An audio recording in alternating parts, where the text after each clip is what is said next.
Hello everybody, welcome to my extraction room and welcome to the video of my 54 frame Paradise Honey extraction line.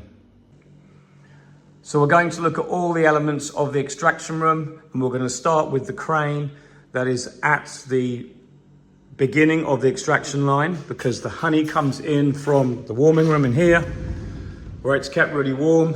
Last few supers to extract here. Comes in here on pallets.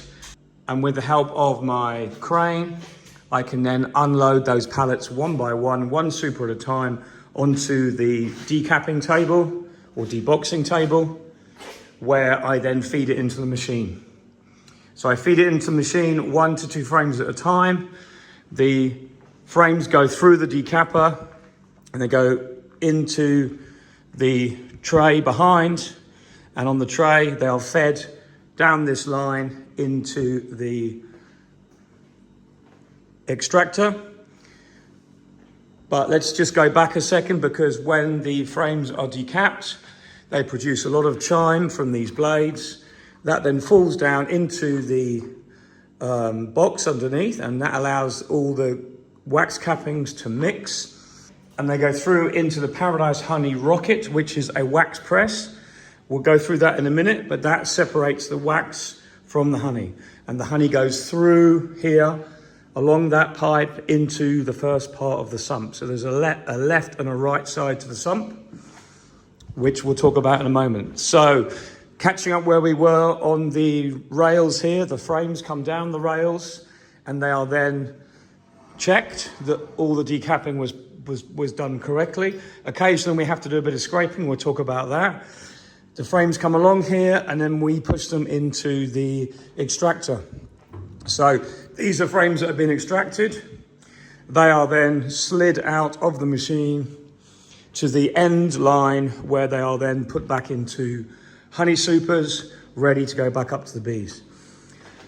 So the honey that comes out the extractor, that then comes this side from this pipe there into this side of the sump, and then these 2 filters on the left and the right, they screen a lot of the large debris out, and most of the honey that is fairly clean goes up that pipe, through that pump and into the barrel.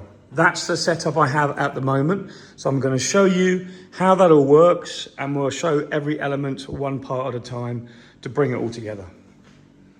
Right, I use my crane to move the heavy honey supers, so they're between 25 and 30 kilos when they're full, from the top of the stack and from all the stack to my hive stand here. There's one on the stand already, but I'll show you how easy it is. I just crack the super with my hive tool, because obviously if we don't crack the super like that, it could end up damaging the crane. So the crane's rated to about 30 or 40 kilos, I think. So the whole idea of this is I can move with one arm safely this honey super around the area anywhere I want to.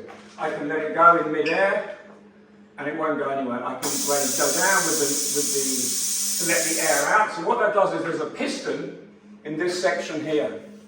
And what it does is, if I press the button to go up, compressed air is forced into the piston, or sorry, is reduced from the piston, and then it raises the super up. So basically I have a lift in my honey house, so I can put the super wherever I want and let go of it. And I want to go to the next one, I'll do the same. And I want to go back and pick it up again. There's 2 hooks in here to pick up the honey super. You start at the back. There we go. Up it goes again. They're easy to use. So really it is a massive bonus for me having this. So I haven't had to lift supers. Now it doesn't mean that I won't lift supers, but the point is manual handling is all about reducing the risk of repetitive strain injury. And if you have a heavy object in your honey house, like honey supers, you're more than likely to injure yourself during this process than probably the harvest. Because during the harvest, you're fresh, you've got someone maybe with you, and you get it done quickly. When you're doing the repetitive work afterwards, that is when you might hurt yourself. But anyway, that's just to explain the start of this operation starts with the crane, putting the honey super on the extraction table, and that's how it works.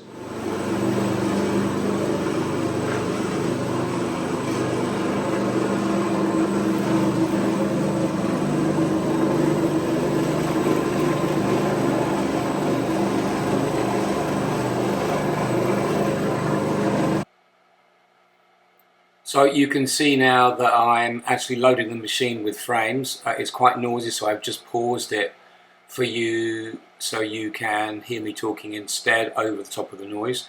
I do wear ear defenders normally. If you look now to the left, you'll see me just adjusting the blades. The blades open and close with that black lever, enabling you to remove just the right amount of wax cappings. Obviously, some frames are shallowly capped and some frames are deeply capped. So you need to be able to open and close the blades accordingly. The blades are completely mobile. They do open about 1 inch to full, so you don't have to take off all the wax as well as the cappings. You can actually just skim the cappings off. And that's the whole idea. Remember, the more wax you take off, the more the bees have to build next time. But overall, I like this. I like to be able to really get close to the plastic if necessary, but also leave it wide open if I need to.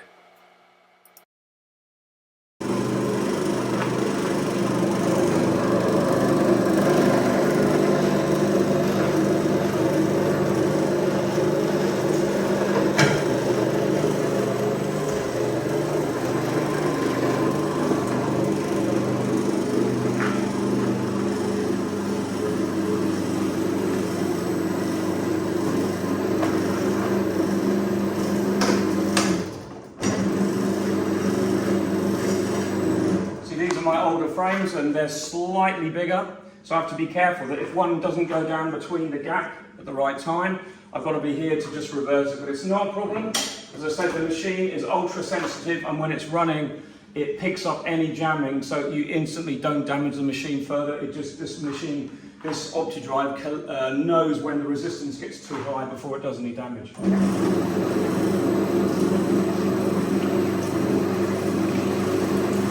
Exactly what I'm talking about is my old frames that I do have here do go through the machine, but I have to watch them carefully.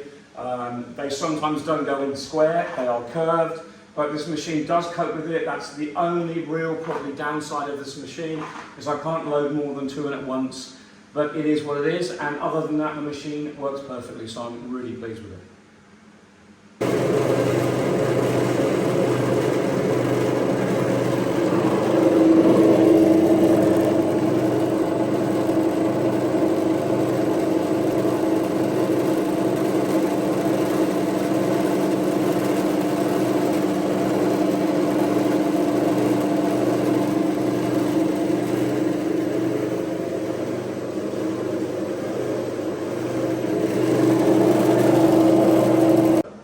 Slide these down with this bar, fits in really nicely. That's effortless, really, I love it. And then you lift that up, the other one goes down there, and you push that in, and in go the frames, all the way into the machine, just like that. So easy. Because meanwhile, I'll count 1, 2, 3, 4, 5, 6, 7, 8, 9, 10. Here, these 10 are ready to go, but occasionally the decapper doesn't get all of the frame. So what we do is we use a decapping fork and we do scratching. And I haven't talked about this yet because there's been very little this year because the frames are very complete. All you do is just scratch up the surface like that and you just check them. But most of them are pretty good. So you just quickly have a look as you're sliding them out. So when you load the machine, this comes down and that blocks the frames from falling out when you load this on.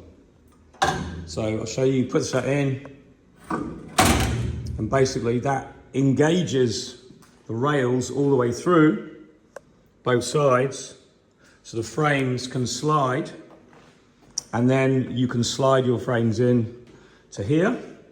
So on other machines, they do have rams that do that, so that and a hydraulic ram will push it. But this is a smaller machine. It's only a 54 frame extractor, but it's ideal size for me. It is a commercial size, but it's not a size that is enormous to handle. If I work this with 2 people, say someone helps me for a while, it works ultra more efficiently because there's 2 people doing the work and everything just works quicker, but I can do it on my own and I can run the machine. So when the machine is loaded with 3 groups of 18 frames, I then close the door, the security lock goes on, but it won't allow me to do it at the moment because the electric is off. And then I just press the start button. So you set the speed and you set the time, and then the machine works out the resistance or the load on everything. And because of that, it's not like there's no program. Technically there is no program, but there is a program always there because it carefully manages the weight of when it starts and how much the weight has decreased, because it knows how much power to use on the machine. So it's a really smart machine and it's really good, no vibrations. I had a little bit of vibration a couple of times when I had some really heavy crystallized frames that I put in that I perhaps shouldn't have done, but as far as I'm concerned, the machine is great. It's bolted down on the 4 corners with rubber underneath the feet, so it has the capacity to move a little bit, and it does a cycle to the time you want. The honey then comes out down the middle, and then all comes out that hole here into the sump, and then progresses through the sump to the middle section where it's pumped out into the barrel. So that is an option you don't have to use if you don't want. I really like it. I prefer it like that.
So let's have a little talk about the honey rocket, which is in essence a sieve that deals with all the slurry that comes out from the decapper.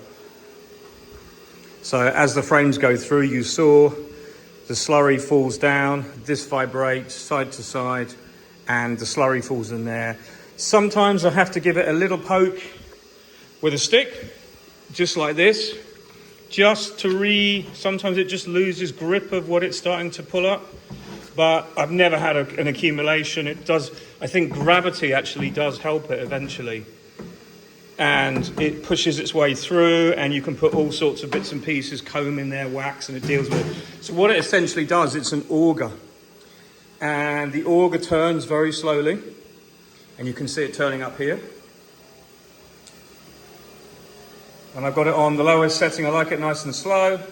And as it turns, it draws up the wax. You can see the honey that it presses out. That's flowing there down the column to the drip tray. And then it goes through this drip tray and from this drip tray straight down, along here in the pipe and into the sump. So that in essence is this side of the machine. But it's continuous. You don't have to have that on, but obviously if you get an accumulation, you don't want to leave it too much. You need it to work just slowly. But the wax you get from here is absolutely lovely. Nice lumps of compressed wax. And the wax underneath this is actually harder because it's dried a little bit. This is actually still quite warm. These bits here you can see, they're a little bit drier, more rigid, but it's absolutely brilliant, this machine. I'm really impressed with it. And a lot of people have asked me, oh, how did it work? Because they had the original horizontal machine. And I honestly say that I don't think this is anything other than genius. Because it's a space saver, because it does take up less space than a horizontal press. And I don't have to melt my wax cappings anymore. I just melt this down, but I'll melt this down in my new wax melter that deals with bigger pieces of wax. So that's going to save me quite a lot of time and money, because if I want to get pure wax and clean it, I can do it all in the one, well, as good as all in the one pass. Whereas if I was to melt this with the steam wax melter, it would be one pass, and I'd do the purifying and clarifying, that's the word, afterwards. So what I've done is I've got these bread crates. When this is a bit fuller, I'll just knock that over, put that to the bottom and stack that up. So basically I'm making bread crates of wax, but it's a good way of storing it, and it seems to do a pretty good job. So overall, this side of the machine, I'm very impressed. RW250 Honey Rocket. It's made in 2022, 240 volts, 50 hertz, usual thing, 10 amps. So it's a fairly big motor to drive that, and this is also driven by an OptiDrive. That one there.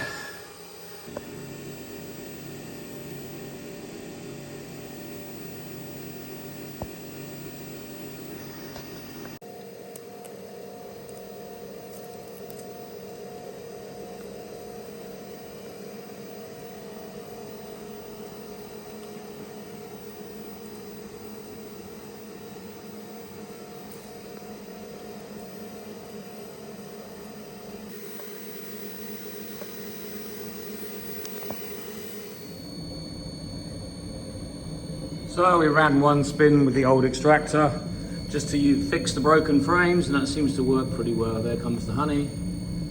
So down the chute, I had a number of frames where the ends are broken off just because they're old, and I could always run them in that extractor but not in the new one. So not that I'll be doing this every year because the old frames are going to be cycled out anyway, but at least this is a little bit of honey extra into the sump, and that will filter through over time.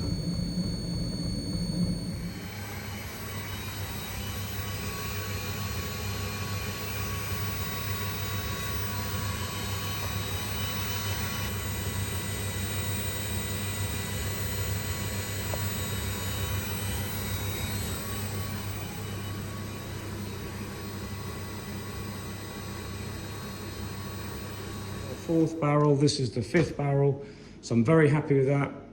So what I do is I don't really rely on the filters in the sump much, because not much rubbish comes out of there, and most of the rubbish, when I mean rubbish, I mean bits of wax and bee, get collected this side and then pressed into the pellets type thing, you know, the wax press. So what comes up here from the pump is relatively clean, and you can see, look, if I've had this, we call a potato masher, it's a heating probe. I had this in all last night, and I leave it in, and you can see underneath there is very, very clean, pure honey. I'll just dig that up, look, you see, clean and clear honey. So what I do is I'll just scoop this off now, and I'll put all this wax that's on here, it comes off very easily, into the bucket. Now we get about 95% of it, and then the rest will just crystallize as it cools.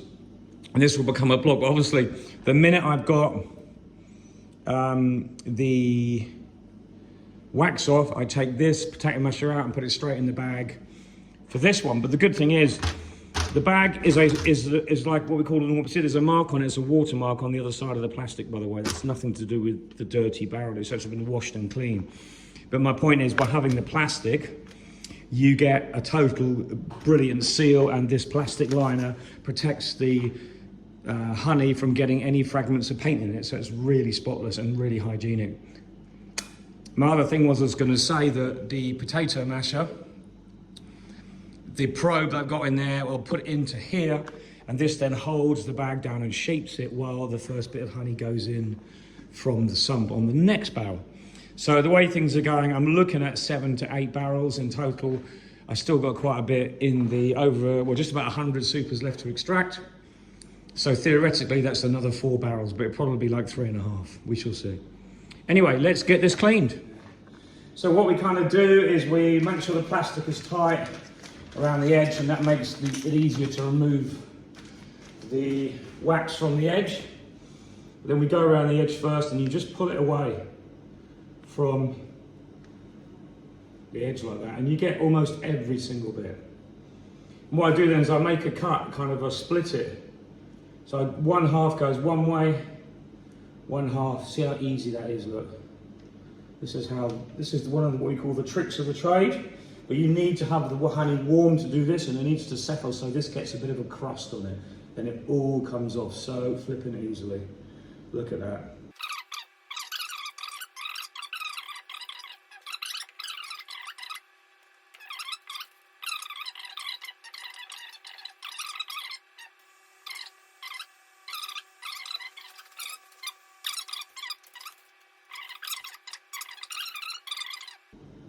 This is what we do with all our honeys, and it's what all the professionals do. Mostly people will skim off the barrel, or they'll just tip the barrel up and filter the whole thing. But I prefer to do this because you get a large amount of this wax and foamy type material, which is just part of the honey. You just get the last of that off really easily, and you're nearly ready to, you can literally bottle this as it is, to be honest. This foam you see on the top of the barrel is also what you might see sometimes on the inside of a honey jar. And I actually think that that's a good sign that it's real honey, that it's been put in there by the beekeeper. It hasn't been over filtered, it hasn't been heat treated, and it proves that it's brilliant honey that is as it should be.